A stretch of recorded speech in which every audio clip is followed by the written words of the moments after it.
Ok, no último vídeo que a gente conversou sobre filosofia política, eu indiquei para vocês a leitura do Caminho da Servidão, do Hayek.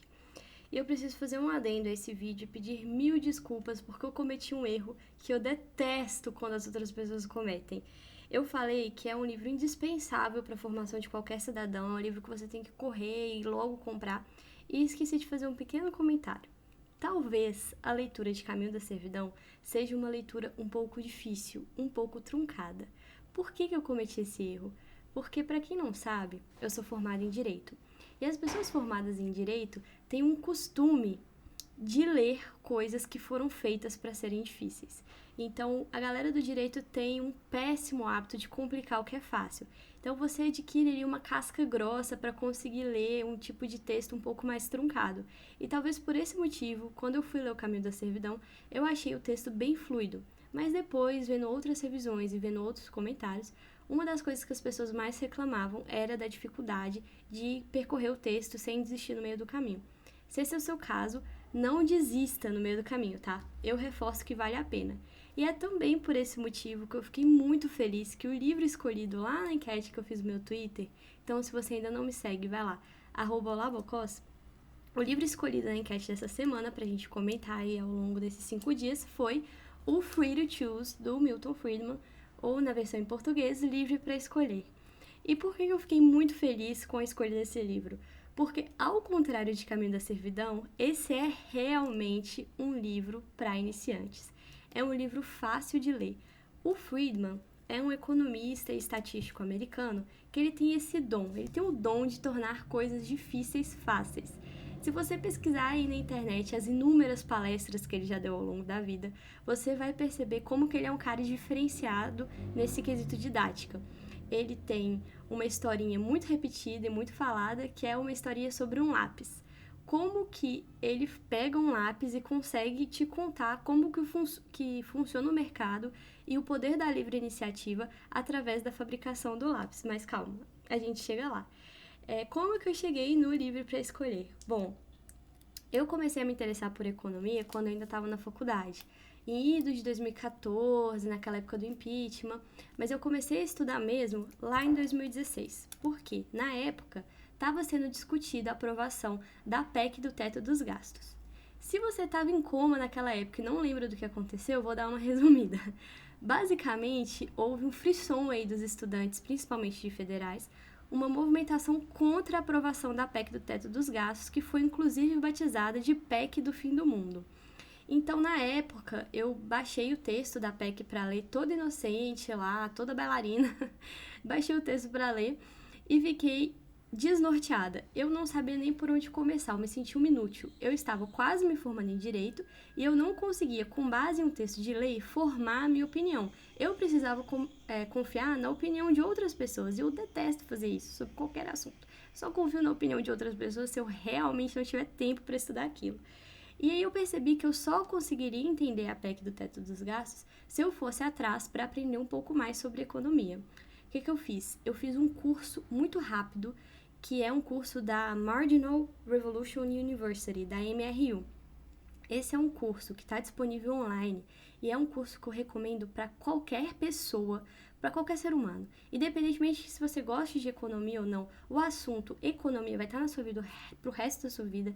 Então vai lá, faz esse curso, sério, você não vai se arrepender. Ele é um curso rápido, as aulas têm 10 minutos, é extremamente didático e é literalmente desenhado. A Marginal Revolution é uma iniciativa de 2 professores americanos, então eles trazem textos no blog de coisas, assuntos relacionados à economia, é super didático, é super dinâmico, eu recomendo bastante, vou deixar o link aqui na descrição do vídeo. O curso é em inglês, mas na internet circulam versões legendadas, foi inclusive uma versão legendada que acabou caindo de paraquedas no meu colo, eu acabei fazendo o curso. E logo em seguida, depois de fazer esse mini curso, eu baixei na leitura para achar livros sobre economia. Bem desse jeito, vou ali na seção de economia ver o que eu acho. Me deparei com aqueles belíssimos tratados e um anjo de Deus acabou colocando o livro para escolher nas minhas mãos, praticamente.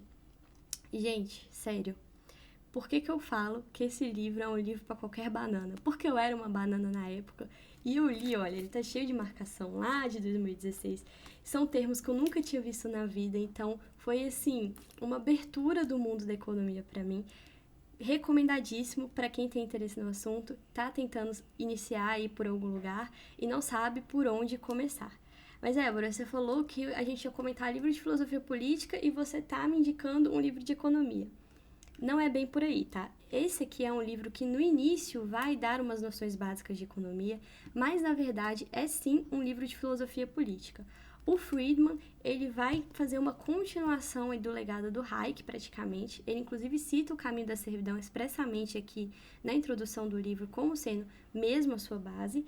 E depois que ele faz essa introdução de economia, ali nos primeiros capítulos, depois que ele fala do poder do mercado, do poder da livre iniciativa, do poder que cada pessoa, enquanto elas estão ali fazendo trocas voluntárias entre si, isso gera uma liberdade.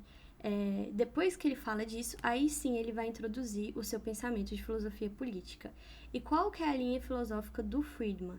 Ele advoga a favor do livre mercado e de um Estado mínimo.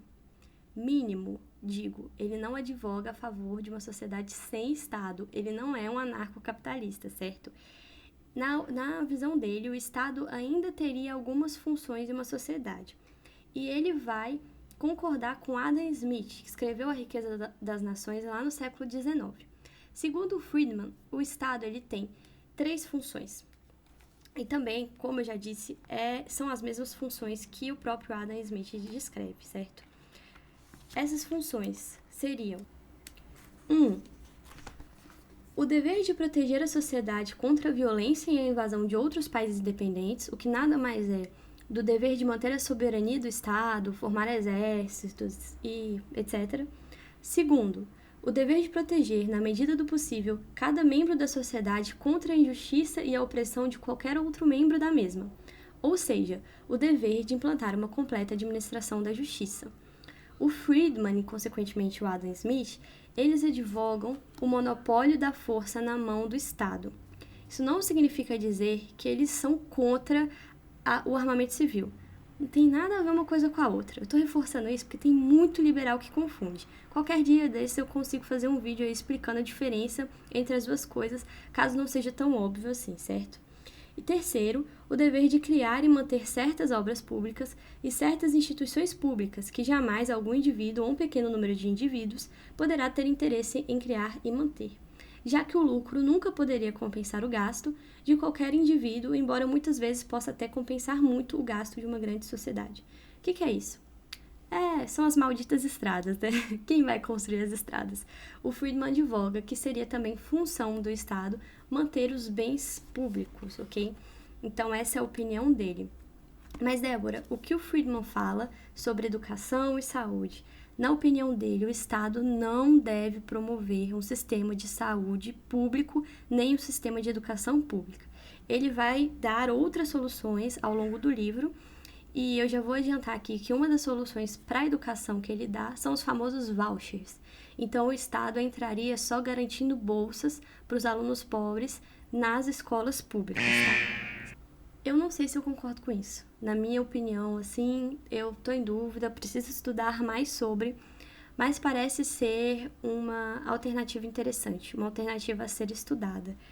Talvez no Brasil de hoje seria um suicídio político advogar isso. Na saúde é a mesma coisa, tá?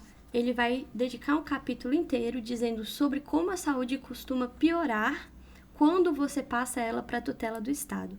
Esse é um capítulo muito polêmico porque existem muitas críticas sobre como funciona o sistema de saúde americano. O Friedman é americano, esse livro é escrito na década de 80, então os problemas já existiam, certo? Mas quem estuda um pouco mais o assunto vai saber que o sistema de saúde público americano funciona de uma forma oposta à que o Friedman está propondo. Então, ele propõe aqui a livre iniciativa. Literalmente, qualquer pessoa pode levantar o seu próprio hospital. E a forma que funciona nos Estados Unidos é bem diferente. Funciona praticamente como um capitalismo de padrinhos, de compatriotas, enfim, você precisa de um monte de alvarás e regulações para conseguir abrir o seu hospital. Também não é assunto para esse vídeo. Depois de deixar bem claro que a linha política dele é uma linha liberal, ele vai fazer alguns argumentos a favor da liberdade. Então, ele vai desenvolver o porquê que uma sociedade mais livre, que confia mais na livre iniciativa, seria uma sociedade melhor. E aí, nesse caso, ele vai dar 2 exemplos. O que ele diz? Que existem 2 sociedades que, em tese, seriam muito parecidas, e as escolhas que elas fizeram ao longo dos anos levaram elas a destinos diferentes. Ele cita o Japão, de 1867, e a Índia, pós-independência, em 1947. Segundo Friedman, essas eram 2 sociedades parecidas. Eram sociedades extremamente fechadas, eram sociedades de tradição antigas e também sociedades extremamente desiguais, onde você tinha um sistema na Índia de castas e no Japão, eu esqueci o nome, que esse sistema impedia que as pessoas ascendessem, enfim. E o Japão, lá em 1867, teria feito uma escolha a favor da liberdade, enquanto a Índia não, tá? Este é o exemplo dado pelo Friedman, vamos ser bem claros. Mas o que eu quero reforçar aqui é que ele vai descrever uma situação na Índia que eu quero que você reflita se você consegue fazer um paralelo com algum outro país. Vamos lá. Na Índia, os salários e os preços são controlados. É necessária uma autorização do governo para construir uma fábrica ou fazer qualquer outro investimento. Os impostos são onipresentes, altamente progressivos no papel, desviados na prática por evasão fiscal. Contrabando, mercado negro, transações ilegais de toda espécie são tão onipresentes em cada área como são os impostos, minando o respeito pela lei. Ainda assim, prestando serviço social valoroso ao anular, de certa forma, a rigidez do planejamento central, permitindo que as necessidades urgentes sejam atendidas. Então, o Friedman vai advogar que, ainda que você faça uma escolha por um Estado socialista, um Estado que vai tentar fazer um planejamento central da economia, a liberdade vai aparecer de qualquer jeito. Ele vai mencionar que na Rússia os mercados negros vão aflorar, talvez até maiores do que os mercados legais. E a partir daí ele vai pegar um gancho para fazer várias críticas ao estado de bem-estar social implementado na Europa e que começou a ser implementado nos Estados Unidos. Ele vai criticar praticamente tudo que envolve o estado do bem-estar social, certo? E por que ele vai fazer isso? Esse foi um argumento que me pegou, eu vou ser bem sincera, esse foi um argumento que me convenceu. Bem, segundo Friedman, você tem 4 formas de gastar o dinheiro. A primeira forma é quando você gasta o seu dinheiro com você mesmo. E quando você gasta o seu dinheiro assim, você vai buscar o melhor custo-benefício, você vai obter a melhor utilidade possível do seu dinheiro, certo?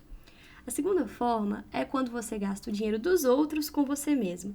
Ai, meu amigo, a última coisa que você vai pensar é em economizar, certo? Lembra aí do almoço que a firma paga? Então, é esse tipo de coisa que ele está falando. A terceira forma é quando você gasta o seu dinheiro com outras pessoas.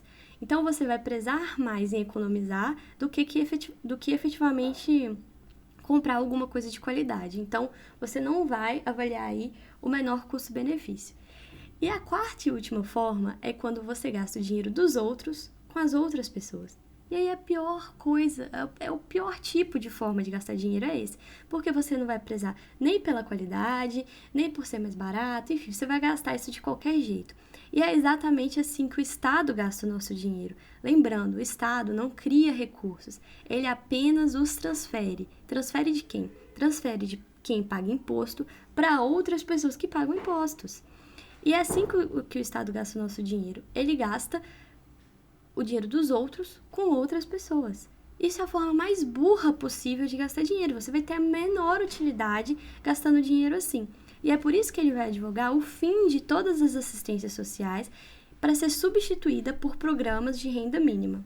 Os programas de renda mínima ficaram famosos aí quando foram instituídos no Chile, que é outra polêmica aí que o Friedman se envolveu, o envolvimento dele com a ditadura do Pinochet, mas também ficaram famosos aqui no Brasil, com Bolsa Família. Sim, o Bolsa Família é um programa liberal, defendido pela Escola de Chicago, da qual o Friedman praticamente fundou essa escola. E o Bolsa Família, que começou lá com a FHC e foi ampliado pelo Lula, é um programa liberal. Na opinião do Friedman, deveria ser um único programa social. E todos os estudos que analisaram o impacto do Bolsa Família na pobreza são enfáticos ao definir que sim, é um programa que funciona extremamente bem. É um programa em que você coloca o dinheiro na mão da pessoa para ela gastar com ela mesma. Então, ao invés do governo ir lá e comprar arroz e dar para a pessoa arroz superfaturado através de licitação, dá o dinheiro na mão da pessoa para ela gastar da forma que ela quiser e ela vai no supermercado e vai procurar o arroz que mais atende ela.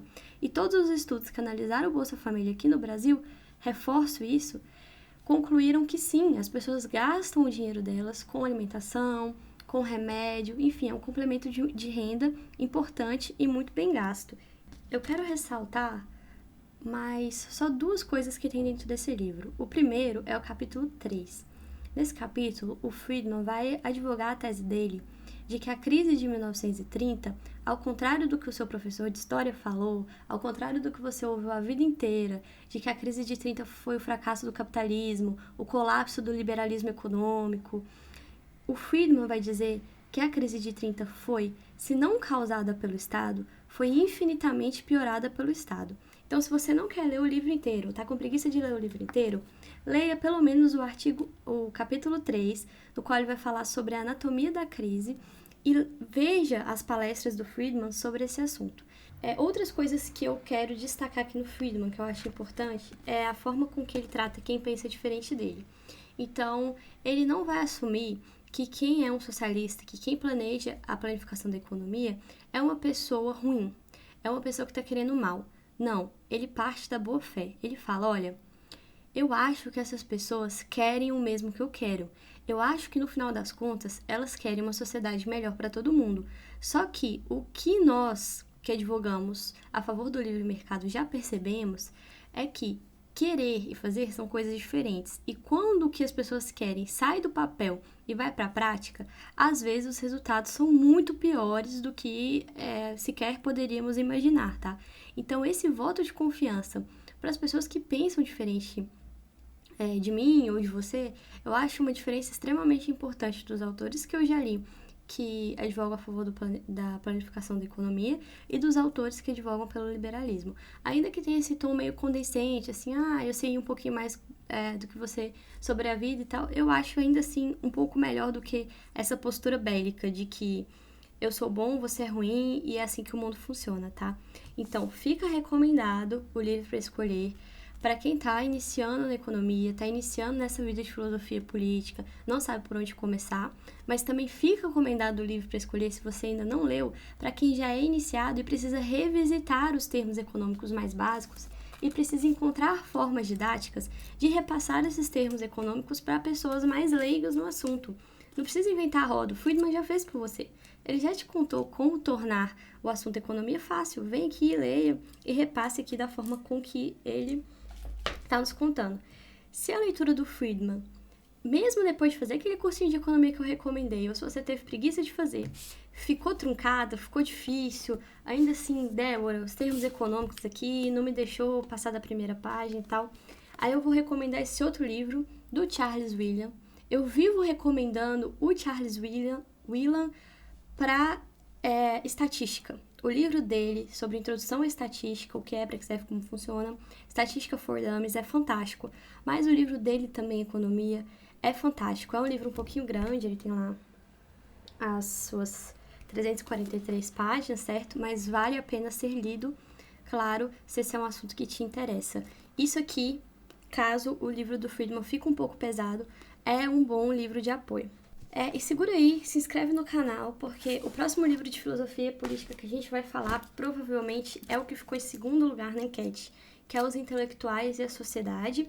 Tem também Filosofia Verde na fila, tem livro de direito. Gente, vamos lá. A proposta é fazer esse canal realmente um canal de comunicação aberto. Enquanto eu vou lendo os livros, a gente vai comentando. Então, eu aceito indicações de textos de apoio, de coisas que eu não falei, enfim, qualquer tipo de crítica é bem-vinda. E é isso, vamos junto.